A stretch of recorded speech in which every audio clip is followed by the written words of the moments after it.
ഹണി റോസ് നിയമപരമായി എടുത്ത തീരുമാനം ഭയങ്കര നല്ലതാണ്. That's a very good example.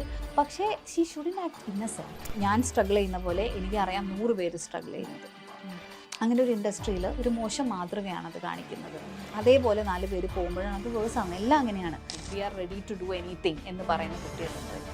എനിക്ക് തോന്നുന്നു അവിടെയാണ് ശരിക്കുള്ള പ്രശ്നം കിടക്കുന്നതാണ്. ഈ പറഞ്ഞതുപോലെ അവിടെ ആപ്റ്റായിട്ട് വരേണ്ട ഒരാൾക്ക് പകരം ഒരു കുറുക്ക് വഴി കൂടെ ഒരാൾ വരികയാണ്. അത് പിന്നെ 10 പേരെ ഇൻഫ്ലുവൻസ് ചെയ്യും. അങ്ങനെ ഒരു അവൈലബിലിറ്റി ഉണ്ടാകുമ്പോൾ ടാലൻറ്റ് മാത്രം നോക്കി ചിലപ്പോൾ ഒരാൾ കാസ്റ്റ് ചെയ്യില്ല.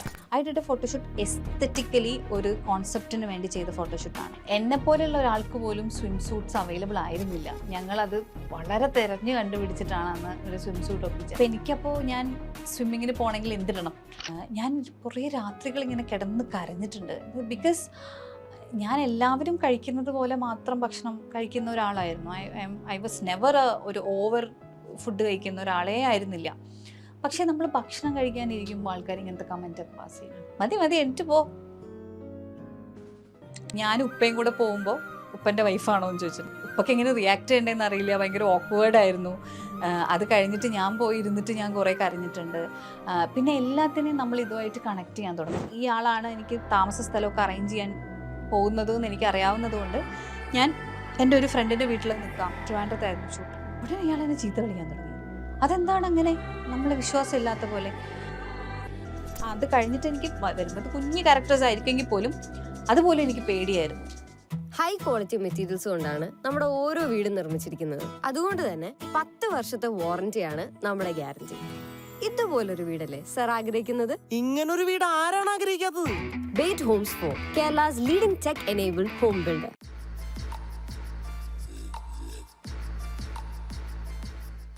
മൈൽസ്റ്റോൺ മേക്കേഴ്സ് പ്രസൻസ് ആഴങ്ങളിൽ. ഇന്ന് ഫറ ഷിബ്ല. ഹലോ. ഷിബ്ല, ഞാൻ ആദ്യം ഷിബ്ല സ്ക്രീനിൽ കാണുന്നത് കക്ഷി അമ്മണി പിള്ളയിലെ കാന്തിയായിട്ടാണ്.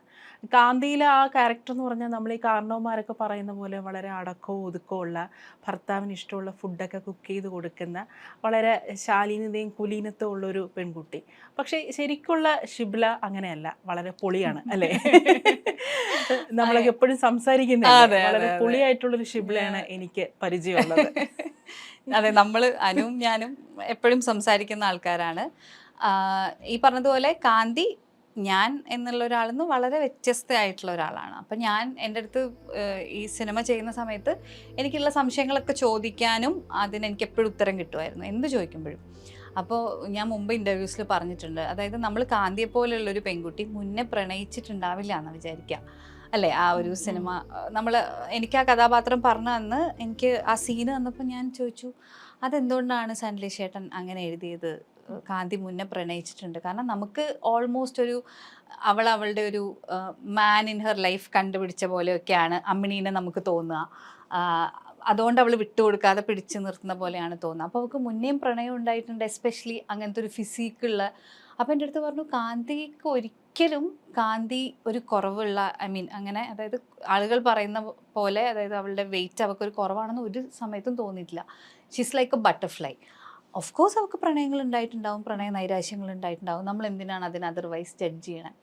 അന്ന് ഞാൻ തീരുമാനിച്ചതാണ്, ഞാൻ ഒരു കഥാപാത്രത്തിൻ്റെ ഒരു ബേസിക് കാര്യങ്ങൾ കേട്ടിട്ട് അതിനെ ഞാൻ ജഡ്ജ് ചെയ്യില്ല.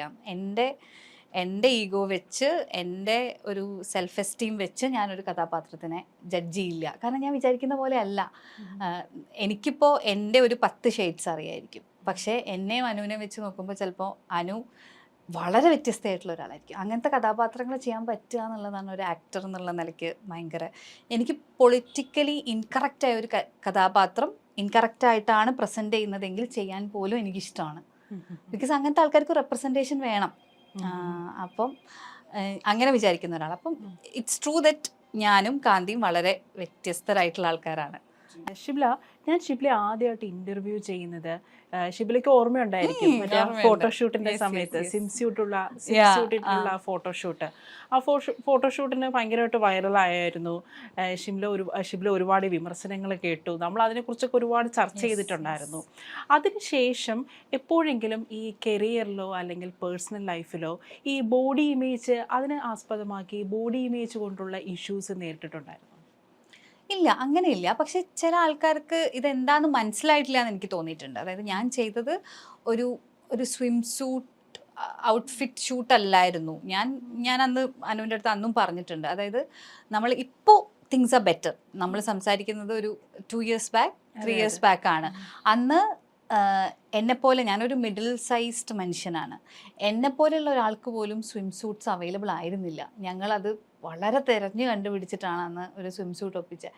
അതായത് ഇപ്പം എനിക്കപ്പോൾ ഞാൻ സ്വിമ്മിങ്ങിന് പോകണമെങ്കിൽ എന്തിടണം മനസ്സിലായോ? അപ്പോൾ അതായത് അങ്ങനെ ഇപ്പോഴാണല്ലോ, അതായത് എനിക്ക് പ്ലസ് സൈസ് എന്ന് പറയുന്നതിനോടും എനിക്ക് ബേസിക്കലി താല്പര്യമില്ല, അല്ലെങ്കിൽ മിഡിൽ സൈസ് എന്ന് എല്ലാത്തരം മനുഷ്യരും ഉള്ളൊരു ലോകത്ത് എല്ലാവർക്കും എല്ലാ തരത്തിലുള്ള സാധനങ്ങളും അവൈലബിൾ ആയിരിക്കണം. നമുക്ക് ഒക്കേഷണലി ഇടാൻ പറ്റുന്ന ഒരു പാർട്ടി വെയർ ഡ്രസ്സാണെങ്കിലും, സ്വിമ്മിങ്ങിന് പോകാൻ പറ്റുന്ന ഒരു ഡ്രസ്സാണെങ്കിലും, വർക്കൗട്ടിന് പോകാൻ ഡ്രസ്സ് എല്ലാം അവൈലബിൾ ആയിരിക്കണം. ചെറുപ്പത്തിൽ അങ്ങനെ ഈ ബോഡി ഇമേജും ഉണ്ട്, ഫിസിക്കും ഉണ്ട്, ഏതെങ്കിലും രീതിയിലുള്ള ബുള്ളിങ്ങിന് അങ്ങനെ എന്തെങ്കിലും? പിന്നെ ഡെഫിനറ്റ്ലി ഞാൻ അങ്ങനെയാണ് നമ്മൾക്ക് നമ്മളെ തന്നെ വെറുപ്പാവുന്നതും നമ്മളെ ബോഡിയോടൊക്കെ നമ്മൾ അത്രയും ഹെയ്റ്റ് നമുക്ക് ഉണ്ടാവുന്നതും. ഇത് ശരിയല്ല, അത് അങ്ങനെയായിരുന്നെങ്കിൽ, ഇതിങ്ങനെയായിരുന്നെങ്കിൽ, അവിടെ അങ്ങനെ നമുക്ക് തോന്നുന്നത് ഡെഫിനറ്റ്ലി നമുക്കൊരു ദിവസം തോന്നുന്നതല്ല. ആരെങ്കിലും പറയുന്ന ഒരു കമൻറ്റെന്നോ അല്ലെങ്കിൽ എവിടെയെങ്കിലും പറയുന്ന ഒരു വാക്കെന്നോ നമുക്ക് കിട്ടുന്ന ആ ഒരു ഹെയ്റ്റ് നിന്നാണ് അത് ഉണ്ടാവുന്നത്.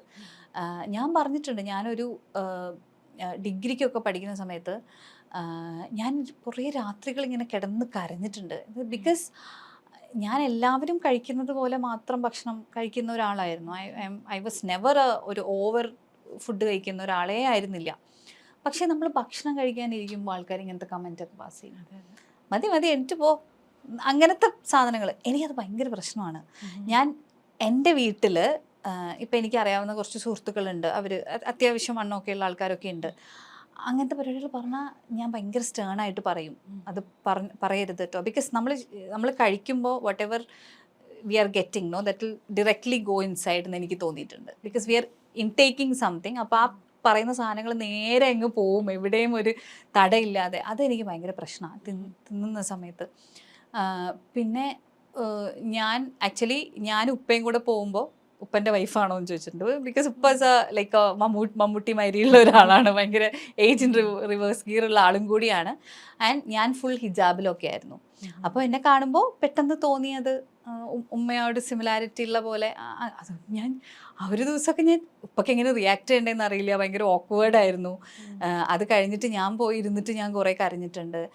പിന്നെ എല്ലാത്തിനെയും നമ്മൾ ഇതുമായിട്ട് കണക്ട് ചെയ്യാൻ തുടങ്ങും. ഇതുകൊണ്ടാണോ അവർ നമ്മളടുത്ത് ഇങ്ങനെ നിൽക്കുന്നത്, ഇതുകൊണ്ടാണോ നമ്മളിങ്ങനെ ആവുന്നത്, ഇതുകൊണ്ടാണോ നമ്മളിവർ ഇങ്ങനെ ആക്കുന്നത്, ഇതുകൊണ്ടാണോ നമ്മൾ ടേക്കൺ ഫോർ ഗ്രാൻഡഡ് ആക്കുന്നത്, അങ്ങനെ എല്ലാം നമ്മൾ ഇതുമായിട്ട് റിലേറ്റ് ചെയ്യും. അത് അത്തരത്തിലൊരു വളരെയധികം ഓർത്തഡോക്സ് ആയിട്ടുള്ള ഒരു ഡ്രസ്സിങ് ഇന്ന് ഇപ്പോൾ വളരെ കാഷ്വലായിട്ട് എന്ത് ഡ്രസ്സും ധരിക്കുന്നു. മാത്രമല്ല വിവാഹം കഴിച്ചത് തന്നെ അന്യമതത്തിലൊരാളെയാണ്. അപ്പം സ്വാഭാവികമായിട്ടും സമുദായത്തിൽ നിന്ന് വലിയൊരു ഇഷ്യൂസൊക്കെ ഇപ്പോഴും അത്തരം ഇഷ്യൂസ് നേരിടുന്നുണ്ടോ? അത് ആ സമയത്ത് ആ കല്യാണം നടന്നു, അത് അപ്പോഴല്ലാതെ കൊണ്ട് ഒതുക്കി തീർത്തു, ഇപ്പോഴും അതിൻ്റെയൊക്കെ ഒരു ട്രോമ ഇപ്പോഴും ഉണ്ടോ? ബേസിക്കലി ഈ പറഞ്ഞതുപോലെ ഞാൻ 7ാം ക്ലാസ് വരെ മദ്രസിൽ പഠിച്ച ഒരാളാണ്. അപ്പോൾ എനിക്ക് തോന്നാണ്ട് റിലീജിയസ് സ്റ്റഡീസൊക്കെ നമ്മൾ കുറച്ചൊരു പ്രായത്തിട്ട് നമ്മൾ ചൂസ് ചെയ്തൊക്കെ പഠിക്കണം. ഇല്ലെങ്കിൽ നമുക്ക് എല്ലാ മതവും ഇൻട്രൊഡ്യൂസ് ചെയ്യാൻ പറ്റണം. ഐ മീൻ ലൈക്ക് ഞാൻ പറയുന്നത്, എനിക്കിപ്പോൾ ക്രിസ്ത്യാനിറ്റിയെ പറ്റി ഒന്നും അറിയില്ല. ഞാനൊരു സ്കൂളിൽ പഠിച്ച സമയത്ത് ഒരു സെൻറ്റ് ജമാസ് സ്കൂളിൽ പഠിച്ചതുകൊണ്ട് I know the basics, like the basics അറിയാം. എനിക്ക് എല്ലാ ഓപ്ഷൻസും തന്നാലാണല്ലോ എനിക്ക് എന്ത് വേണം എന്ന് എനിക്ക് ചൂസ് ചെയ്യാൻ പറ്റുന്നത്. ഞാൻ ഒരു മുസ്ലിം ആയത് because I M born in a Muslim family. എനിക്കിഷ്ടമാണ് അതിൻ്റെ കൾച്ചറും അതിൻ്റെ എല്ലാ കാര്യങ്ങളും എനിക്കിഷ്ടമാണ്. പക്ഷേ ഞാൻ ഇപ്പോഴും ചോദിക്കാറുണ്ട്, ഉമ്മ ഇപ്പം എൻ്റെ അടുത്ത് പറയും നല്ല ഫ്രീഡം തന്നിട്ടുള്ള, ഇപ്പം നമ്മൾ മറ്റേ സിനിമയിൽ പറയണ പോലെ ഫ്രീഡം ശരിക്കും ഞാൻ ചൂസ് ചെയ്താണ് എന്ത് പഠിക്കണം എന്നുള്ളത്. അതൊക്കെ എൻ്റെ പ്രായത്തിൽ അന്ന് ഉണ്ടായിരുന്ന ഒരാൾക്ക് ഇറ്റ് വാസ് ഡിഫിക്കൽട്ട്. എൻ്റെ നാട്ടിൽ എൻ്റെ പോലത്തെ ഒരു വീട്ടിൽ എന്ത് പഠിക്കണം എന്ന് തീരുമാനിക്കുന്നതൊക്കെ ഒരു പ്രിവിലേജ് തന്നെയായിരുന്നു. ആ പ്രിവിലേജ് എല്ലാം അനുഭവിച്ചിട്ടുള്ള ആളാണ് ഞാൻ. എല്ലാ തരത്തിലും എനിക്ക് ഈ പറഞ്ഞതുപോലെ ഇപ്പോൾ സ്കൂൾ കഴിഞ്ഞാൽ വേറെ എവിടെയെങ്കിലും പോകാനൊന്നും അന്ന് അങ്ങനത്തെ എന്താ പറയുക ഓപ്ഷൻസോ പോസിബിലിറ്റീസോ ഒന്നും ഇല്ല. പക്ഷേ I use to go hang around with my friends and come back by 6-7 o'clock. അപ്പോൾ യൂഷ്വലി മഗ്‌രിബാവുമ്പോഴേക്ക് വീട്ടിലെത്തണം എന്നുള്ളതാണ് നമ്മുടെ ഒരു പരിപാടി. പക്ഷേ അത് കഴിഞ്ഞിട്ട് വന്ന ദിവസങ്ങളുണ്ട്. I use to inform and they use to trust me so much. അപ്പം എൻ്റെ അടുത്ത് ഉമ്മയും ഉപ്പയും പറയുന്ന കാര്യം എന്ന് വെച്ചാൽ നീ ട്രസ്റ്റ് ബ്രേക്ക് ചെയ്തു എന്നുള്ളതാണ്. അത് ഒരു തെറ്റായിട്ട് തന്നെ ഞാൻ വിചാരിക്കുന്നുണ്ട്. I shouldn't have done that. അതായത് അങ്ങനെ ഒരു ട്രസ്റ്റ് ബ്രേക്ക് ചെയ്യുക, ബിക്കോസ് ദേ ട്രസ്റ്റഡ് മീ. അതെനിക്ക് അറിയായിരുന്നു. അത് ഞാൻ ഇന്ന വേ മിസ്യൂസ് ചെയ്താണെന്നൊക്കെ വേണമെങ്കിൽ പറയാം. കല്യാണം കഴിക്കുന്നത് അതെങ്ങനെ ഒരു അതായത് ഇഷ്ടമുള്ള ആളോട് ഇഷ്ടം തോന്നിയപ്പോൾ എനിക്ക് പറയാനുള്ള ഫ്രീഡം ഉണ്ടായിരുന്നു എൻ്റെ വീട്ടിൽ. പക്ഷേ എനിക്ക് അറിയായിരുന്നു പറഞ്ഞാൽ എന്താ സംഭവിക്കാന്ന്. ബിക്കോസ് അൾട്ടിമേറ്റ്ലി അവർക്ക് മതം ഒരു പ്രശ്നം തന്നെയാണ്. ഇപ്പോഴും ഉമ്മ എന്നെ വിളിച്ചിട്ട് ചോദിക്കും, എന്താണ് നെയിൽ പോളിഷൊക്കെ ഇട്ട് എങ്ങനെയാണ് നിസ്കരിക്കുക, ഒന്നും എടുക്കാൻ പറ്റൂലല്ലോ, പിന്നെ എന്താണ് ഷോർട്സ് ഒക്കെ ഇട്ടിട്ടാണ് ഫോട്ടോ ഒക്കെ എടുക്കുന്നത് എന്നൊക്കെ ഉമ്മ വിളിച്ച് ചോദിക്കും. ഉമ്മക്ക് അതൊക്കെ പ്രശ്നമാണ്. അതേപോലെ കഴിഞ്ഞ ദിവസം ഞാൻ ഹസ്ബൻഡിൻ്റെ കൂടെ അമ്പലത്തിൽ പോയൊരു ഫോട്ടോ എനിക്കിങ്ങനെ സ്ക്രീൻഷോട്ട് അയച്ചു തന്നിട്ട് ഇത് സിനിമയുടെ ഭാഗമാണോ എന്നോട് ചോദിച്ചിരുന്നു. അതൊക്കെ അവർക്ക് ഇപ്പോഴും ബുദ്ധിമുട്ടാണ്. അപ്പോൾ എന്നെ സംബന്ധിച്ച് ഞാൻ ഇപ്പോൾ ഒരു എനർജിയിൽ വിശ്വസിക്കുന്നുണ്ട്. ആ എനർജി എനിക്ക് ഭയങ്കര ഇമ്പോർട്ടൻ്റ് ആണ്. ഞാൻ ആ എനർജിയായിട്ട് കമ്മ്യൂണിക്കേറ്റ് ചെയ്യുന്നുണ്ട് എന്നതല്ലാതെ ഞാനൊരു പർട്ടിക്കുലർ റിലീജിയൻ്റെ ഭാഗമൊന്നുമല്ല.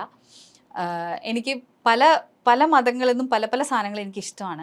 ഈവനിങ് പ്രെയർ അല്ലെങ്കിൽ ഡിന്നറൊക്കെ ഒരുമിച്ച് ചെയ്യുന്ന ക്രിസ്ത്യൻസിൻ്റെ ഒരു ശീലമാണെന്ന് കേട്ടിട്ടുണ്ട്. ഞാൻ അത് അപ്ലൈ ചെയ്യാൻ മാക്സിമം ശ്രമിക്കാറുണ്ട്. ഒരു നേരം ഫോണൊക്കെ മാറ്റി വെച്ച് ഒരുമിച്ചിരുന്ന് ഭക്ഷണം കഴിക്കുന്നത്, ഒരുമിച്ചിരുന്ന് പ്രാർത്ഥിക്കുന്നതും. വീറ് സ്കൂളിൽ പഠിച്ചൊരു പ്രെയർ ഉണ്ട്, അത് ഞങ്ങൾ ഒരുമിച്ച് ചൊല്ലിയിട്ടാണ് ഞങ്ങൾ ഭക്ഷണം കഴിക്കുക. അപ്പം അങ്ങനെ ബേസിക്കായിട്ട് എനിക്ക് ഇഷ്ടമുള്ള ചില കാര്യങ്ങളൊക്കെ എല്ലായിടത്തും പിക്ക് ചെയ്ത് ചെയ്യുന്നതല്ലാതെ എനിക്കങ്ങനെ ഒരു മതം അങ്ങനെ ഒരു കാര്യമില്ല. പിന്നെ എൻ്റെ അടുത്ത് പറയും ആ ട്രസ്റ്റ് ബ്രേക്ക് ചെയ്താണ് പ്രശ്നം. പക്ഷെ ഞാൻ എൻ്റെതിന് ശേഷം എൻ്റെ കുടുംബത്തിൽ നടന്ന എല്ലാ കല്യാണങ്ങളും ലവ് മാരേജസ് ആയിരുന്നു. പക്ഷെ അതിലെല്ലാം മതം സെയിം ആയിരുന്നു. അപ്പം ഞാൻ പറയും എന്നെ അത് പറഞ്ഞിട്ട് നിങ്ങൾ പറ്റിക്കരുത്. ബിക്കോസ് പ്രണയം എന്നുള്ളതല്ലായിരുന്നു അവിടെ പ്രശ്നം. അവിടെ പ്രശ്നം റിലീജിയൻ തന്നെ ആയിരുന്നു. പക്ഷെ എനിക്കതുകൊണ്ട് അങ്ങനെ എനിക്കൊരു ബുദ്ധിമുട്ടൊന്നും ഉണ്ടായിട്ടില്ല. The only thing is that എനിക്ക് തോന്നുന്ന സമയത്ത് അവരുടെ അടുത്ത് പോകാനും അവർക്ക് തോന്നുന്ന സമയത്ത് എൻ്റെ അടുത്തേക്ക് വരാനും പറ്റാത്തൊരു സിറ്റുവേഷനാണ് എന്നുള്ളതാണ്. പക്ഷെ ഞങ്ങൾ വല്ലപ്പോഴും ഒക്കെ വിളിക്കാറൊക്കെ ഉണ്ട്.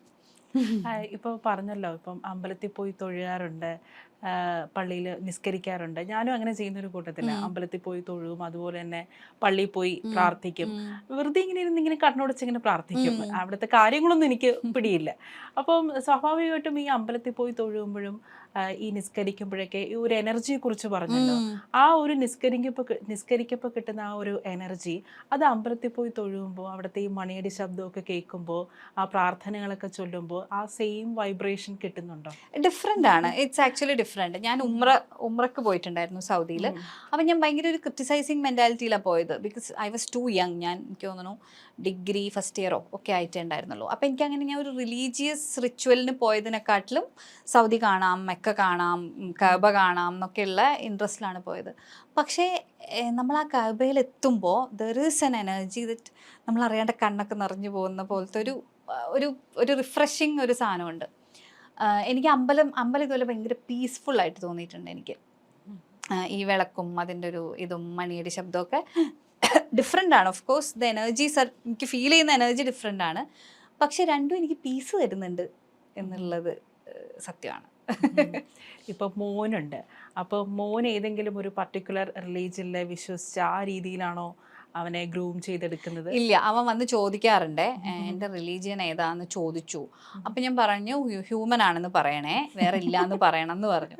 അപ്പോൾ ഓക്കെ, അപ്പോൾ ഹിന്ദു, ക്രിസ്ത്യൻ, മുസ്ലിം അങ്ങനെ ഇല്ലേ? അപ്പം ഞാൻ പറഞ്ഞു അത് മാത്രമല്ല മോനു, വേറെ ഒരുപാട് റിലീജിയൻസ് ഉണ്ട്. അപ്പം അതിനെപ്പറ്റി ഫസ്റ്റ് പഠിച്ചിട്ട് if you want follow something you can follow എന്ന് പറയാറുണ്ട്. ഇപ്പോൾ പല നടിമാരും ഞാൻ ഇന്റർവ്യൂ ചെയ്യപ്പോൾ ഇതേ കാര്യം തന്നെയാണ് പറഞ്ഞിട്ടുള്ളത്. കാരണം ഈ സെൽഫ് ഡൗട്ട് വരും, ഇൻഡസ്ട്രിയിൽ തന്നെ നിൽക്കണോ, കാരണം അവരുടെ ആ ഒരു പൊട്ടൻഷ്യൽ അനുസരിച്ചുള്ള വർക്ക് കിട്ടാതെ വരുമ്പോൾ എല്ലാവരും ചെറിയ തോതിലൊരു ഫ്രസ്ട്രേറ്റഡ് ആവും.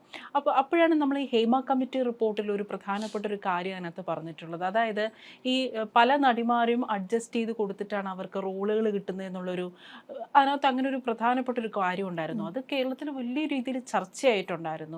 ശരിക്കും മലയാള സിനിമ ഇൻഡസ്ട്രിയിൽ കാസ്റ്റിംഗ് കൗച്ച് ഉണ്ടോ? ഒട്ടും ഇല്ലാതെ അങ്ങനെ ഒരു കാര്യം വരില്ല. ഇപ്പം ഞാൻ ഇൻ ദ ബിഗിനിങ് സ്റ്റേജ്, അതായത് അക്കക്ഷി അമ്മണിപ്പിള്ളയ്ക്ക് മുന്നേ ഞാൻ സിനിമകൾ ചെയ്തിട്ടുണ്ട്, ചെറിയ കഥാപാത്രങ്ങൾ ചെയ്തിട്ടുണ്ട്. ആ സമയത്ത് എനിക്ക് ഇങ്ങനെ കുറച്ച് ദുരനുഭവങ്ങൾ ഉണ്ടായിരുന്നു. ആ സമയത്ത് സിനിമയെ വിചാരിച്ചിരുന്നതേ അങ്ങനെയാണ്. അപ്പം നമുക്ക് already we have a preconceived notion that whoever is calling us is gonna ask something like this എന്നുള്ളൊരു ഫീലിംഗ് നമുക്ക് ഓൾറെഡി ഉണ്ട്. അപ്പം മേ ബി അത് മാനിഫെസ്റ്റ് ചെയ്തതാണോ എന്നറിയില്ല. I had experiences like that. പക്ഷേ കക്ഷി അമ്മണിപ്പിള്ളയ്ക്ക് ശേഷം മേ ബി അത് ഞാൻ എപ്പോഴും ഞാൻ പറയുന്നത് അതെൻ്റെ ഒരു പ്രിവിലേജാണ്. കക്ഷി അമ്മണിപ്പിള്ള കഴിഞ്ഞപ്പോൾ ആൾക്കാർക്ക് എന്നെ അറിയാം. സോ ഇൻ്റർവ്യൂസ് കാണുന്നുണ്ടാവും, അല്ലെങ്കിൽ എന്നെ അറിയാമായിരിക്കും. ആ അറിയുന്നത് കൊണ്ടായിരിക്കാം ചിലപ്പം എനിക്ക് പിന്നെ സിനിമകൾ അത്ര കംഫർട്ടബിൾ ആയിട്ടുള്ള എൻവയോൺമെൻറ്റിൽ വർക്ക് ചെയ്യാൻ പറ്റിയത്. പക്ഷേ ഇപ്പോൾ തുടങ്ങുന്ന ഒരാളുടെ അവസ്ഥ എന്താണ് നമുക്ക് അറിയില്ല. But I feel there is A huge difference കഴിഞ്ഞൊരു 5-6 വർഷത്തിൽ ദറ്റ് വളരെ പാഷനേറ്റ് ആയിട്ട് സിനിമ ചെയ്യണം എന്ന് മാത്രം വിചാരിക്കുന്ന ആൾക്കാരുടെ കൂടെ ഞാൻ വർക്ക് ചെയ്തിട്ടുണ്ട്. അവരത്രയും പാഷനേറ്റ് ആണ്. ഇപ്പം രഞ്ജിത്ത് സാറും ബാഹുവും ഒക്കെ അടക്കം, മുഹ്സൻ, ഞാൻ വർക്ക് ചെയ്ത ഒരുപാട് പേര്, അവർ രോഹിത്, എല്ലാവരും സിനിമ ചെയ്യുക എന്നുള്ളതിൻ്റെ അപ്പുറത്തേക്ക് അവർക്ക് ഒന്നുമില്ല. അങ്ങനത്തെ ആൾക്കാരെ കൂടെ ഞാൻ വർക്ക് ചെയ്തിട്ടുണ്ട്. സോ എനിക്ക് ഉറപ്പാണ് ഞാൻ വർക്ക് ചെയ്തിട്ടുള്ള ആൾക്കാരൊന്നും അങ്ങനെ ഒരു കാര്യം ചെയ്യില്ല. പക്ഷേ ദാറ്റ് ഡസൻറ്റ് മീൻ നമ്മൾ ദുബായ് കണ്ടിട്ടില്ലാത്തതുകൊണ്ട് ദുബായ് ഇല്ലെന്ന് അർത്ഥമില്ല എന്ന് പറയുന്ന പോലെ അങ്ങനെ ഇല്ല എന്നുള്ള ഒരു അർത്ഥം എനിക്കില്ല. പിന്നെ ഇതിലെ പ്രശ്നം എന്താണെന്ന് വെച്ചാൽ എപ്പോഴും ഒരു ഗ്രേ ഏരിയ ആണ്. ഇപ്പം എന്നെ ഒരാൾ വിളിച്ച് എൻ്റെ അടുത്ത് അങ്ങനെ ഒരു ആവശ്യം പറയാണ്, എൻ്റെ മൊറാലിറ്റി എന്നെ അതിന് സമ്മതിക്കുന്നുണ്ടെങ്കിൽ ഞാനത് ചെയ്താൽ എന്താ കുറ്റം എന്ന് ചിലപ്പോൾ ആൾക്കാർ ചോദിക്കും. ഐ മീൻ ലൈക്ക് ചിലപ്പോൾ അവർക്ക് മറ്റു പലതുമായിരിക്കും. അതായത് ഇപ്പൊ എന്നെ വിളിച്ച ആള്, അതെ, എന്നെ വിളിച്ച ആൾക്ക് അത് എന്നെ വിളിക്കുന്നു, അപ്പൊ എനിക്കതൊരു പ്രശ്നമല്ല. I mean I don't mind. അങ്ങനെ എൻ്റെ അടുത്ത് പല ഡയറക്ടേഴ്സും അങ്ങനെ പറഞ്ഞിട്ടുണ്ട്, ആസ് എൻ അങ്ങനെ പറയുന്ന കുട്ടികളുണ്ട് എന്ന്. I mean we are ready to do anything എന്ന് പറയുന്ന കുട്ടികളുണ്ട് എന്ന്. എനിക്ക് തോന്നുന്നു അവിടെയാണ് ശരിക്കുള്ള പ്രശ്നം കിടക്കുന്നതെന്നാണ്. അത് എന്താ അപ്പം സംഭവിക്കുന്നതെന്ന് വെച്ചാൽ ഈ പറഞ്ഞതുപോലെ അവിടെ ആപ്റ്റായിട്ട് വരേണ്ട ഒരാൾക്ക് പകരം ഒരു കുറുക്ക് വഴി കൂടെ ഒരാൾ വരികയാണ്. അത് പിന്നെ 10 പേരെ ഇൻഫ്ലുവൻസ് ചെയ്യും. 10 പേര് ഇൻഡസ്ട്രി ഇങ്ങനെയാണെന്ന് വിചാരിക്കും. ആ 10 പേരും ഇങ്ങനെയാണ് സിനിമയിലേക്ക് വരിക. അപ്പോൾ അങ്ങനെ ഒരു അവൈലബിലിറ്റി ഉണ്ടാകുമ്പോൾ ടാലൻറ്റ് മാത്രം നോക്കി ചിലപ്പോൾ ഒരാൾ കാസ്റ്റ് ചെയ്യില്ല. That is very dangerous. അപ്പോൾ അതൊരു സീരിയസ് ഒരു പ്രശ്നമാണ്. ഇറ്റ് ഇസ് നോട്ട് ലൈക്ക് എൻ്റെ ബോഡി അല്ല എനിക്ക് എന്തും ചെയ്യാമല്ലോ. No, you are actually showing a very wrong example to the people who are passionately working on their craft. അപ്പോൾ അത് റോങ് തന്നെയാണ്. യു കാൺ സേ ലൈക്ക് അത് ഞങ്ങൾക്ക് രണ്ടുപേർക്കും ഓക്കെ ആയിരുന്നു. No, that's not the right way. നമ്മൾ എന്തെങ്കിലും ജോലി കിട്ടാൻ വേണ്ടി എന്താ നമ്മൾ ചെയ്യുന്ന, എക്സാം എഴുതും, അതുപോലെ ഓഡിഷൻ ചെയ്യണം, ഓഡിഷന് നമ്മൾ സിനിമയിലേക്ക് വരണം. സ്റ്റിൽ അതൊക്കെ ഇപ്പോഴും ഉണ്ടല്ലേ? I think so. I mean എനിക്ക് എൻ്റെ മുന്നിൽ അങ്ങനെ സംഭവിച്ചിട്ടില്ല after Ammini Pillai for sure. പക്ഷേ I think there are people like that. ഇപ്പോൾ നേരത്തെ ഇപ്പം അമ്മിണിപ്പിള്ളയ്ക്ക് മുന്നേ അത്തരത്തിലുള്ള ദുരനുഭവങ്ങൾ ഉണ്ടായപ്പോൾ ഈ ഫീൽഡിലേക്ക് പോകണോ, പ്രശ്നമാവോ, അങ്ങനെ ഒരു ഡൗട്ട് ഉണ്ടായിരുന്നു. നമ്മളെപ്പോഴും ഇങ്ങനെ ഒരു ഗാർഡ്സ് ഇങ്ങനെ വെച്ചിട്ട് നിൽക്കും, യുനോ. അത് ഭയങ്കര ഡിഫിക്കൽട്ടാണ്. നമ്മൾ വർക്ക് ചെയ്യുന്ന ഒരു ഏരിയയിൽ അങ്ങനെ നിൽക്കുന്നത് ഭയങ്കര ബുദ്ധിമുട്ടാണ്. ഞാനൊരു സിനിമ പോയി ഒരു ദിവസം വർക്ക് ചെയ്തു. ആ പ്രൊഡക്ഷൻ കൺട്രോളർ എൻ്റെ അടുത്ത് അന്ന്, അപ്പം അയാൾ വിളിച്ച് സംസാരിച്ചത് തന്നെ അത്ര സുഖം ഉണ്ടായിരുന്നില്ല. ദെൻ ഡയറക്ടറാണ് എന്നെ കാസ്റ്റ് ചെയ്തതെന്നുള്ളത് കൊണ്ട് I went and I acted 1 day. അത് കഴിഞ്ഞിട്ട് അന്ന് ഞാൻ, ബിക്കോസ് ഐ നോ ദറ്റ് ഈ ആളാണ് എനിക്ക് താമസ സ്ഥലമൊക്കെ അറേഞ്ച് ചെയ്യാൻ പോകുന്നത് എന്ന് എനിക്ക് അറിയാവുന്നത് കൊണ്ട് ഞാൻ എൻ്റെ ഒരു ഫ്രണ്ടിൻ്റെ വീട്ടിൽ നിൽക്കാം. ട്രിവാൻഡ്രത്തായിരുന്നു shoot. So I said I will stay there and I will come for the shoot. ഉടനെ ഇയാൾ എന്നെ ചീത്ത വിളിക്കാൻ തുടങ്ങി. അതെന്താണ് അങ്ങനെ, നമ്മൾ വിശ്വാസം ഇല്ലാത്ത പോലെ, അങ്ങനെയാണ് ഇങ്ങനെയാണെന്ന്. പിറ്റേ ദിവസം ആക്ച്വലി ആ ഷൂട്ട് നടന്നില്ല, കുറച്ച് മെസ്റ്റപ്പ് ആയിരുന്നു ആ shoot. And I came back to Cochin and then they didn't call me. And I think he said something like ഞാൻ അവൈലബിൾ അല്ലാന്നോ മറ്റോ ഡയറക്ടർ എടുത്ത് പറഞ്ഞു. ദേ കൻ ഡു എനിത്തിങ് അല്ലേ അങ്ങനത്തെ ആൾക്കാർക്ക്, ഇടയിൽ നിൽക്കുന്ന ആൾക്കാർക്ക്. പക്ഷേ ഇപ്പം ഞാൻ ഈ ഇടയ്ക്കൊക്കെ വർക്ക് ചെയ്ത പ്രൊഡക്ഷൻ കൺട്രോളേഴ്സൊക്കെ എന്ത് പ്രൊഫഷണലാണെന്നറിയോ. ഇപ്പോൾ ഷബീർക്ക, ഡിക്സൺ ചേട്ടൻ, ഞങ്ങൾ ഉണ്ടായിരുന്ന ഷാഫി ചെമ്മാട്, വളരെ പ്രൊഫഷണൽ ആയിട്ടുള്ള ആൾക്കാരുടെ കൂടെ ഞാൻ. പക്ഷെ ഇങ്ങനത്തെ ഒരാൾ മതി. ഞാൻ അതിനുശേഷം ഐ ആക്ച്വലി ഞാൻ അത് കഴിഞ്ഞിട്ട് എനിക്ക് വരുന്നത് കുഞ്ഞു ക്യാരക്ടേഴ്സ് ആയിരിക്കുമെങ്കിൽ പോലും അതുപോലെ എനിക്ക് പേടിയായിരുന്നു ബിക്കോസ് ഓഫ് ദിസ് എക്സ്പീരിയൻസ്. ഇപ്പോൾ ഈ സിനിമയുടെ ലൊക്കേഷനിലൊക്കെ ഇപ്പോൾ പല നടിമാരുടെയും ഒന്നെങ്കിൽ അച്ഛനമ്മമാർ കാണും കൂടെ, അല്ലെങ്കിൽ ആരെങ്കിലും കാണും കൂടെ. പക്ഷേ എന്നാൽ പല നടിമാരും ഒറ്റയ്ക്കാണ് ലൊക്കേഷനിലേക്കും ചിലപ്പോൾ പല ദൂര സ്ഥലങ്ങളിലേക്കും ഒറ്റയ്ക്കാണ് യാത്ര ചെയ്യുന്നത്. എന്താണ് ഷിബ്ലയ്ക്ക് തോന്നിയിട്ടുള്ളത്? ഷിബ്ലയും പല ലൊക്കേഷനിലേക്കും ഒറ്റയ്ക്കല്ലേ യാത്ര ചെയ്യുന്നത്? അതൊരു സേഫ് ആണോ സിനിമ ലൊക്കേഷൻ? ഇപ്പോൾ ഷിബ്ലയുടെ കാര്യത്തിൽ വളരെ കംഫർട്ടബിൾ ആയിട്ടുള്ള വർക്ക് എക്സ്പീരിയൻസ് ആയിരുന്നു. പക്ഷേ എന്താണ് ഷിബ്ലയ്ക്ക് തോന്നുന്നത്? ഇപ്പോൾ ഒരു നടിമാർ ഒറ്റയ്ക്ക് ലൊക്കേഷനിൽ ഇത്രയും യാത്ര ചെയ്ത് പോകുന്നത് അത് സേഫ് ആണോ? സേഫ് ആയിരിക്കണം എന്നുള്ളതാണ് എൻ്റെ ഉത്തരം. Because cinema is a place where we are working only on the base of trust. നമ്മൾ ആ വരുന്ന ഡ്രൈവർ ചേട്ടനെ തൊട്ട്, നമുക്ക് ഫുഡ് കൊണ്ടുവന്ന് തരുന്ന ചേട്ടനെ തൊട്ട്, നമ്മൾ ചിലപ്പം നമ്മളെ റൂമിലേക്ക് ആക്കുന്നത് പ്രൊഡക്ഷൻ കൺട്രോളർ കഴിഞ്ഞിട്ടുള്ള ഒരാളായിരിക്കും. അത് കഴിഞ്ഞ് നമ്മൾ പേയ്മെൻറ്റ് കാര്യം ചിലപ്പോൾ സംസാരിക്കേണ്ട വേറെ, എല്ലാവരും ട്രസ്റ്റ് ചെയ്ത് മാത്രം നമ്മൾ വർക്ക് ചെയ്യുന്ന ഒരു സ്പേസാണ് സിനിമ. അപ്പോൾ ട്രസ്റ്റ് വർത്തി ആയിരിക്കണം. അതല്ലെങ്കിൽ അത് ആക്കാൻ എന്ത് ചെയ്യണോ അത് ചെയ്യണം. എനിക്കങ്ങനെ ഈ പറഞ്ഞതുപോലെ അങ്ങനത്തെ കാര്യത്തിലൊന്നും യാതൊരു ദുരനുഭവം ഉണ്ടായിട്ടില്ല. ഞാൻ കൊറോണ സമയത്തൊക്കെ ഇവിടുന്ന് ട്രിവാൻഡ്രത്തേക്ക് ഡ്രൈവർ വന്ന് പിക്ക് ചെയ്ത് ഡ്രൈവർ വന്ന് ഡ്രോപ്പ് ചെയ്ത് ഷൂട്ട് ചെയ്തിട്ടൊക്കെ ഉണ്ട്. പക്ഷേ എനിക്ക് വളരെ കംഫർട്ടബിൾ ആയിരുന്നു. അതെന്തെങ്കിലും പിന്നെ അച്ഛനെയും അമ്മേനെയും കൊണ്ടുപോകേണ്ട സ്ഥലമല്ലല്ലോ നമ്മുടെ വർക്ക് സ്പേസ്. നമ്മൾ ഓഫീസിൽ പോകുമ്പോൾ അച്ഛനെയും അമ്മേനെയും കൊണ്ടുപോകാറില്ലല്ലോ. അപ്പം നമ്മൾ വർക്ക് സ്പേസിലേക്ക് കൊണ്ടുപോകേണ്ട ആവശ്യമില്ല ആക്ച്വലി. പിന്നെ അവർക്ക് എന്തെങ്കിലും തരത്തിൽ അവർക്ക് ആ വറി ഉണ്ടാവുന്ന എവിടെ നിന്നാണ്? അവർ ഓഫീസിലേക്ക് പോകുമ്പോൾ നിങ്ങളെ കൂടെ വരാതിരിക്കുകയും സിനിമ ഷൂട്ടിങ്ങിന് പോകുമ്പോൾ നിങ്ങളെ കൂടെ വരികയും ചെയ്യുന്നത് എന്തുകൊണ്ടാണ്? അവർക്ക് അങ്ങനെ ഒരു പൊതുവേ സിനിമ ഇൻഡസ്ട്രിയെ കുറിച്ച് അങ്ങനെ ഒരു സംസാരം ഉള്ളത് കൊണ്ടാണ് അങ്ങനെ വരുന്നത്. അപ്പം അത് മാറ്റുക എന്നുള്ളത് നമ്മൾ തന്നെ ചെയ്യേണ്ടതാണ്. ഐ തിങ്ക് ഇപ്പം ഇറ്റ് ഇസ് മച്ച് ബെറ്റർ. ഞാൻ ആരും അങ്ങനെ അമ്മേനെ അച്ഛനും കൊണ്ടുവരുന്നത് റീസെൻ്റ്ലി ഒന്നും കണ്ടിട്ടില്ല. ചിലപ്പോൾ യങ്ങായിട്ടുള്ള ആൾക്കാരല്ല ഞാൻ പറഞ്ഞു, കുട്ടികളുടെ കൂടെ ഓഫ് കോഴ്സ് അമ്മയും അച്ഛനും വരും, അല്ലാണ്ട് ഞാൻ അങ്ങനെ ഈ ഇടയ്ക്കൊന്നും കണ്ടിട്ടില്ല. അപ്പോൾ പണ്ടൊക്കെ പക്ഷേ ഇപ്പം ഞാൻ അമ്മ ഷോൻ്റെ ഒരു റിഹേഴ്സൽ ക്യാമ്പൊക്കെ ചെയ്തിട്ടുണ്ട് മുമ്പ്. റിഹേഴ്സൽ ക്യാമ്പ് ഒരു ചാനലിന് വേണ്ടി ആങ്കറിങ് ചെയ്തിട്ടുണ്ട്. ആ റിഹേഴ്സൽ ക്യാമ്പിന് വരുമ്പോൾ പോലും I could see 10 actors and 10 mothers with them.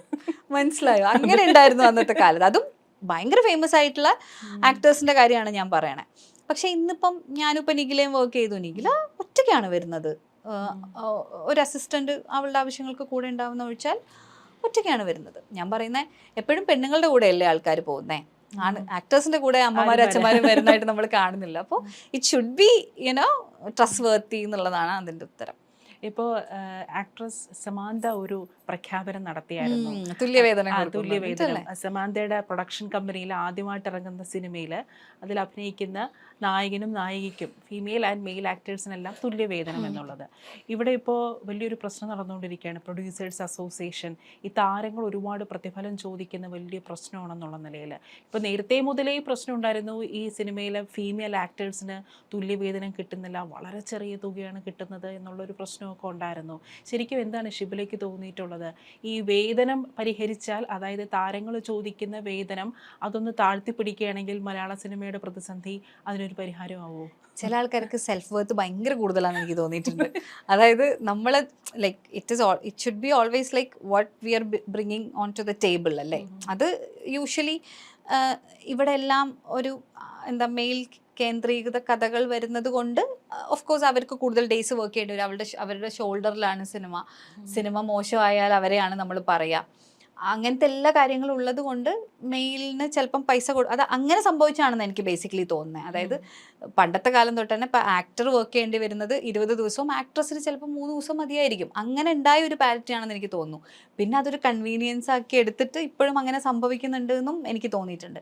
അപ്പോൾ ഇതിൻ്റെ ബേസിക് പ്രശ്നം എന്താണെന്ന് വെച്ചാൽ, ടു ബി വെരി ഫ്രാങ്ക് ആണ്, ഞാൻ ലാസ്റ്റ് ഒരു 1 month സംസാരിച്ച വളരെ പ്രമുഖരായിട്ടുള്ള 3 ഡയറക്ടേഴ്സ് പറഞ്ഞത് അവരുടെ സിനിമകളിൽ സ്ത്രീ കഥാപാത്രങ്ങൾ ഇല്ല എന്നാണ്. അതായത് ഇപ്പൊ പല സിനിമകളിലും female actors actually shocking and very depressing ആ നിലയ്ക്ക്. Because they have a feeling that anyway they are whistle blowers, they are going to create problem.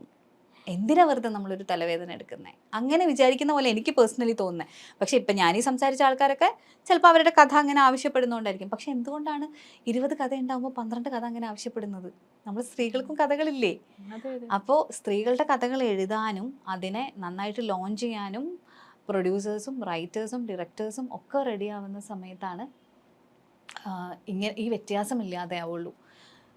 പക്ഷെ അതിന് വേറൊരു പ്രശ്നവും കൂടെ ഇല്ലേ? കാരണം നമ്മളിപ്പോൾ ഒരു നായികയെ കേന്ദ്രീകരിച്ചൊരു സിനിമ തിയേറ്ററിൽ വരുമ്പോൾ അതിന് ആള് കൂടുന്നില്ല എന്നൊരു മാർക്കറ്റ് ഇല്ലാത്തതുകൊണ്ടാണ് പ്രൊഡ്യൂസേഴ്സ് അത്തരം സിനിമകൾ ഇറക്കാൻ അവർക്കൊരു ആണ്. ഓഫ് കോഴ്സ് ആണ്. പക്ഷേ ഞാൻ പറയുന്നത് എങ്ങനെ ലോഞ്ച് ചെയ്യുന്നൊരു സിനിമ എന്ത് തരം, ഞാൻ പറയുന്നത് എനിക്ക് തോന്നുന്നത് എന്താണെന്ന് വെച്ചാൽ, ഇപ്പം ഞാൻ ആലോചിച്ചിട്ടുണ്ട് രംഗണ്ണനെ പോലത്തെ ഒരു സ്ത്രീ കഥാപാത്രത്തിനെ പ്ലേസ് ചെയ്ത്. ബിക്കോസ് ദാറ്റ്സ് എ പ്യോർ ഒരു മാസ് മസാല, നമുക്ക് ഡോപ്പമൈൻ ഹൈ വരുന്ന ഒരു സിനിമയാണ്. അങ്ങനത്തെ കഥാപാത്രങ്ങൾ ഒരു സ്ത്രീകളെ വെച്ച് ചെയ്ത് ഡെഫിനറ്റായിട്ട് അത് വർക്കാവും. ഇനി ഒരെണ്ണം വർക്കായില്ലെങ്കിലും ഇവിടെ എപ്പോഴും സ്ത്രീ കഥാപാത്രങ്ങളെ പ്ലേസ് ചെയ്ത് സ്ത്രീകളുടെ മാത്രം പ്രശ്നങ്ങളല്ലേ നമ്മൾ പറയുക.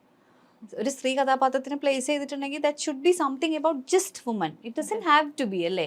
ഇപ്പൊ രംഗണ്ണൻ എന്ന് പറഞ്ഞ കഥാപാത്രം സംസാരിച്ച ഒരു ആണിന്റെ വിഷമമൊന്നല്ല, ജസ്റ്റ് ഹ്യൂമൻ ബീയിങ് ആണ്.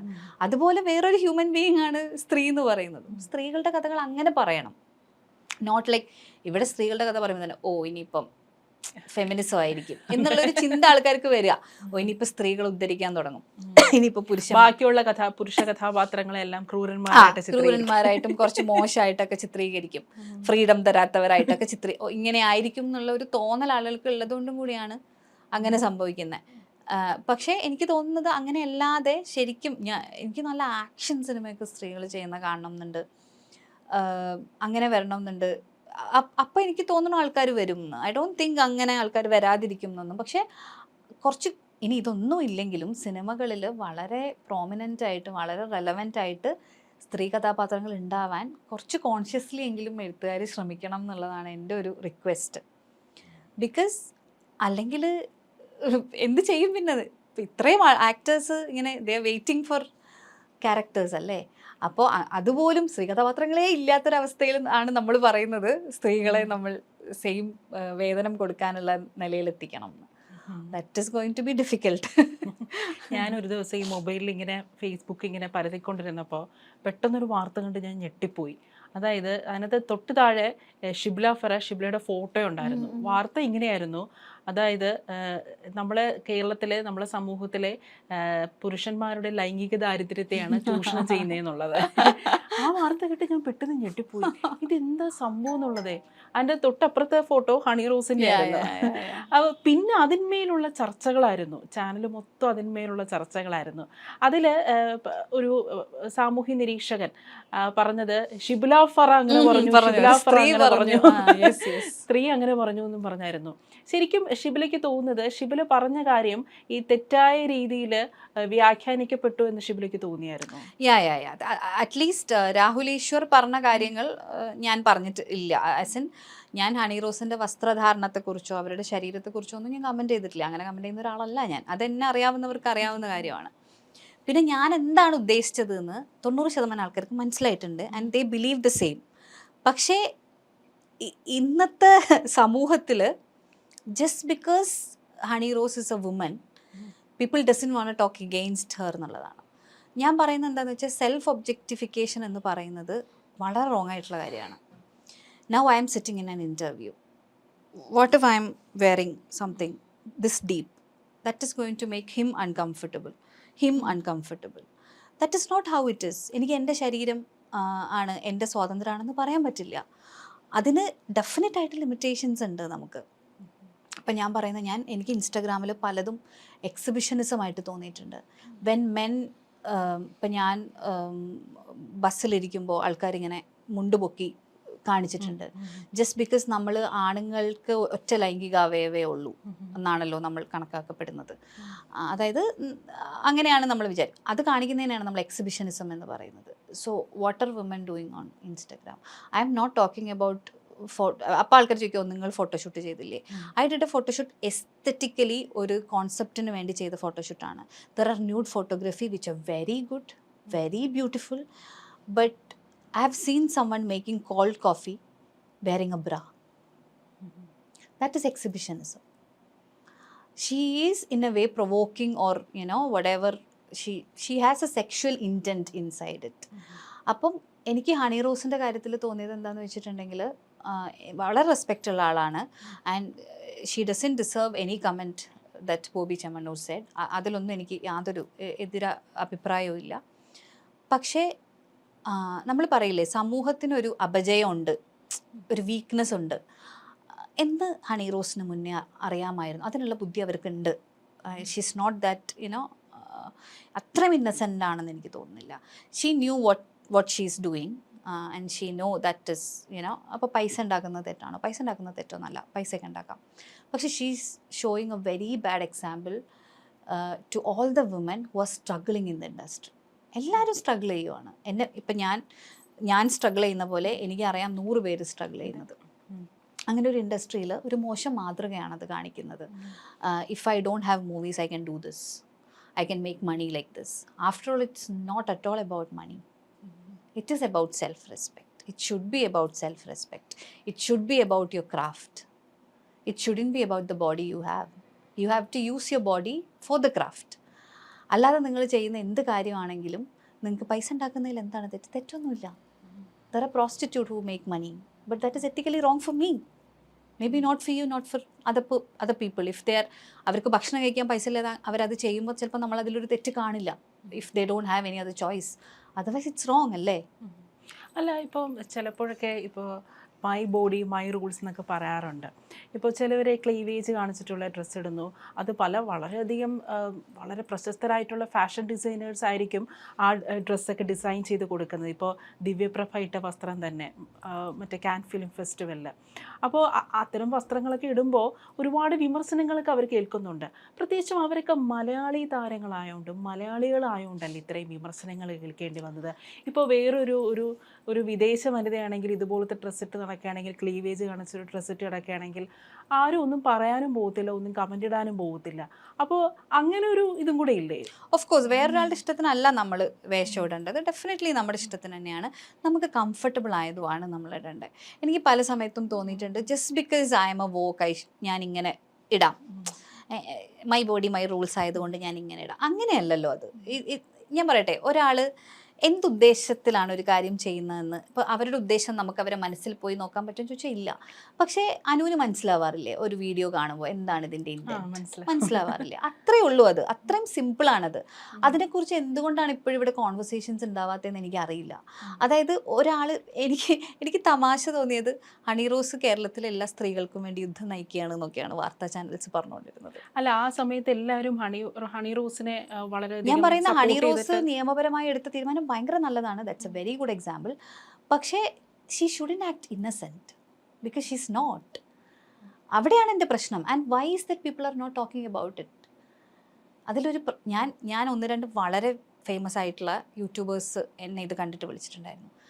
ആൻഡ് അവർക്ക് ഞാൻ പറയുന്നതിൽ കാര്യമുണ്ടെന്ന് അറിയാം. ബട്ട് അവർ പറയുന്നത് ഞങ്ങൾക്ക് ഇന്നത്തെ സിറ്റുവേഷനിൽ അത് പറയാൻ പറ്റില്ല. അതെ, പലരും അങ്ങനെ തന്നെയാണ് എന്നോടും പറഞ്ഞത്. ഇന്നത്തെ സിറ്റുവേഷനിൽ നമുക്ക് ഈ ഒരു പ്രശ്നത്തിൽ ഹണി റോസിന്റെ കൂടെ എപ്പോഴാണ് നിങ്ങൾ അതിലൊരു കോൺവെർസേഷൻ ഉണ്ടാക്കാൻ പോകുന്നത്? then when are you going to have a conversation about it? അതാണ് എൻ്റെ ചോദ്യം. ഇപ്പം ഞാൻ പറഞ്ഞത്, ഞാൻ എൻ്റെ പോസ്റ്റിൽ വളരെ വ്യക്തമായിട്ട് പറഞ്ഞിട്ടുണ്ടായിരുന്നു, അവർ നടത്തുന്ന നിയമ പോരാട്ടം, ബോബി ചെമ്മണ്ണൂർ പറഞ്ഞ കാര്യങ്ങൾ തെറ്റ് തന്നെയാണ്. നിയമ പോരാട്ടത്തിന് ഞാൻ അവരുടെ കൂടെ നിൽക്കുന്നുണ്ട്. എൻ്റെ പ്രശ്നമുള്ളത്, നിങ്ങൾക്ക് ഇങ്ങനൊരു ഇൻറ്റൻഷൻ ഉണ്ട്, അതിനെക്കുറിച്ച് ഇവിടെ കോൺവെർസേഷൻ വരണം. അല്ല, പലപ്പോഴും അതിനെ സപ്പോർട്ട് ചെയ്തിട്ടുള്ള സ്ത്രീപക്ഷ പ്രവർത്തകർ, ഹണി റോസിനെ സപ്പോർട്ട് ചെയ്തിട്ടുള്ള സ്ത്രീപക്ഷ പ്രവർത്തകരും മറ്റ് സാമൂഹ്യ പ്രവർത്തകരും എഴുത്തുകാരികളെല്ലാം ഈ ഫറാസ് ഷിബ്ലയുടെ പോസ്റ്റ് കണ്ടപ്പോൾ എങ്ങനെയായിരുന്നു ഷിബ്ലയോടുള്ള ഒരു പ്രതികരണം? ഇല്ല, എനിക്ക് എല്ലാവർക്കും മനസ്സിലായ പോലെയാണ് ബേസിക്കലി തോന്നിയത്.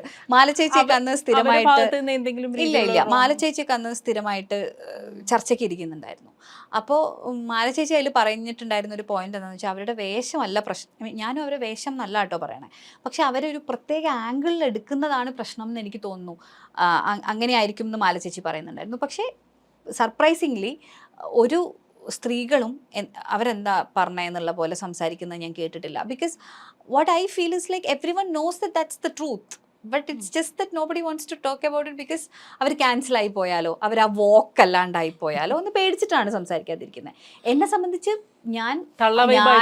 അനുവും 1 വർഷം മുന്നേ ഇതേ ടോപ്പിക്ക് സംസാരിച്ചു. ഇനോഗ്രേഷൻസിനെ കുറിച്ച് ഞാനൊരു ഇന്റർവ്യൂവിൽ തന്നെ പറഞ്ഞിട്ടുണ്ട്. അനുവായിട്ടുള്ള ഇന്റർവ്യൂവിൽ തന്നെ ഞാൻ പറഞ്ഞിട്ടുണ്ട്, ഇങ്ങനെ ഇത് വളരെ മോശമായിട്ടുള്ള ഒരു ട്രെൻഡാണ്. And when does that become worse എന്നറിയോ? അതിൻ്റെ പിന്നാലെ വേറെ 4 പേര് പോകുമ്പോഴാണ്. അതേപോലെ 4 പേര് പോകുമ്പോഴാണ് അത് വേഴ്സ് ആവുന്നത്. എല്ലാം അങ്ങനെയാണ്.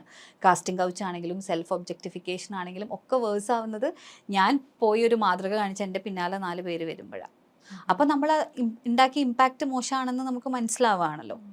അപ്പോൾ അത് മനസ്സിലാക്കാനുള്ള സാമാന്യ ബുദ്ധി അവർക്ക് വേണമെന്ന് മാത്രമേ ഞാൻ എൻ്റെ പോസ്റ്റിൽ പറഞ്ഞിട്ടുള്ളൂ. അല്ലാതെ അവർ ചെയ്യുന്ന കാര്യം മോശമാണെന്നോ, അവരെന്നോ കാലം ചെയ്യണമായിരുന്നു ഇത്. Whatever she have done just now കുറേ മുന്നേ ചെയ്യണമായിരുന്നു. ഓക്കെ, അവർ ചിലപ്പം പ്രിപ്പയർ ചെയ്യുന്നതായിരുന്നിരിക്കും, ദാറ്റ് ഇസ് ഓൾ ഫൈൻ. പക്ഷേ ഇങ്ങനെ ഒരു കാര്യത്തെക്കുറിച്ചും കൂടെ ഒരു കോൺവെർസേഷൻ വരണം എന്നാണ്. ഈ പ്രശ്നമൊക്കെ തീർന്നു കഴിയുമ്പോൾ ഇനി നമുക്ക് ഹണി റോസിനെ കുറിച്ച് സംസാരിക്കാൻ പറയാൻ പറ്റില്ലല്ലോ. അപ്പം തന്നെ അല്ലേ നമുക്ക് ആ കോൺവെർസേഷൻ ഉണ്ടാക്കാൻ പറ്റുള്ളൂ. പക്ഷേ ആ ഒരു പ്രശ്നം വന്നപ്പോൾ ഈ രീതിയിലൊരു കോൺവെർസേഷൻ നടന്നതേ ഇല്ലല്ലോ. ഇല്ല, ഈ രീതിയിലൊരു കോൺവെർസേഷൻ നടന്നില്ല. പക്ഷെ ഞാൻ സംസാരിച്ചിടത്തുനിന്ന് എനിക്ക് മനസ്സിലായത് എല്ലാവർക്കും ഇത് അറിയാം എന്നുള്ളതാണ്. അല്ല, പക്ഷെ എല്ലാവർക്കും അറിയാഞ്ഞിട്ടും എന്തുകൊണ്ടാണ് ഷിബ്ല ഒരു മുൻകൈ എടുത്ത് പല ചാനലിലും ഇത്തരം ചർച്ചകൾ നടന്നല്ലോ? ഷിബ്ല തന്നെ അത്തരം ഒരു കോൺവെർസേഷന് ഇനിഷ്യേറ്റീവ് എടുക്കാത്തത് എന്തുകൊണ്ടാണ്? ഇപ്പൊ പല ചാനലുകളും ഷിബ്ല അപ്രോച്ച് ചെയ്തിട്ടുണ്ടായിരിക്കുമല്ലോ, അത് എന്തുകൊണ്ടാണ് ഷിബ്ല തന്നെ conversation? I don't see this എന്താണ് ന്യൂസ് ചാനൽസിൽ നടക്കുന്ന ചർച്ചാസ് going anywhere. I basically don't see that's going anywhere. അതാണ് മെയിൻലി ഞാൻ ഇരിക്കാതിരുന്നത്, ആ ചർച്ചയിൽ ഇരിക്കാതിരുന്നത്. ബിക്കോസ് അതെനിക്ക് it's more of an entertainment program, അതല്ലാതെ ഒരു റിയൽ ഇൻറ്റൻഷനിലുള്ള അത്രേ ഉള്ളൂ. എനിക്ക് തോന്നാറുണ്ട് രാഹുൽ ഈശ്വറിനെയൊക്കെ പലപ്പോഴും വിളിക്കുന്നത് നീ ഇങ്ങനെ പറയണേ എന്ന് പറഞ്ഞിട്ടാണെന്ന് വരെ എനിക്ക് തോന്നാറുണ്ട്. അപ്പോൾ ഐ ഡോണ്ട് ബിലീവ് അങ്ങനത്തെ ഒരു എന്താ പറയുക, അങ്ങനത്തെ ഒരു സാധനത്തിൽ എനിക്ക് വിശ്വാസം ഇല്ലാത്തതുകൊണ്ടാണ് ഞാൻ അങ്ങനെ ചെയ്യാതിരുന്നത്. പക്ഷേ എൻ്റെ പോസ്റ്റ് അതുകൊണ്ടാണ് ഞാൻ അത്രയും കൃത്യമായി എഴുതിയിട്ട്